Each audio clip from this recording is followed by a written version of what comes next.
পাবনার শহীদ ফজলুল হক পৌর উচ্চ বিদ্যালয়ের চলমান কাজ বন্ধ করে দেওয়ার সঙ্গে বিএনপি নেতাদের নাম জড়ানোর প্রতিবাদ সংবাদ সম্মেলন করেছে বিদ্যালয় কর্তৃপক্ষ।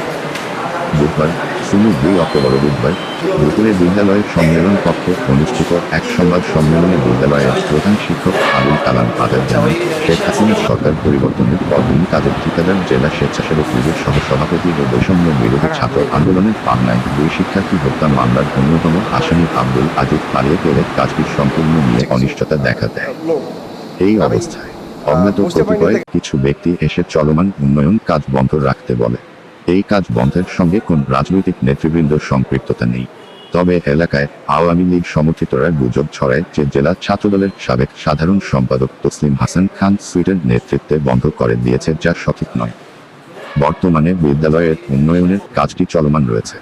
এ সময় সংবাদ সম্মেলনে স্কুলের শিক্ষক ও সাংবাদিক উপস্থিত ছিলেন। @Direct24 পাবনা।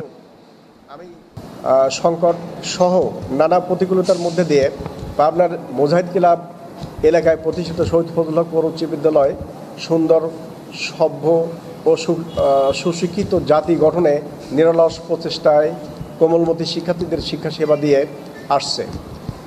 চলতি বছরের মে মাসে বিদ্যালয়ের ভবনের 4র্থ তলা নির্মাণ কাজ শুরু হয়,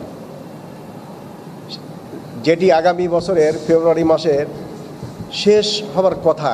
কিন্তু গত 6 আগস্ট কিছু অজ্ঞাত লোক এসে নির্মাণ কাজ বন্ধ করতে বলেন। এ নিয়ে কয়েকটি গণমাধ্যমে সংবাদও প্রকাশ হয়েছে।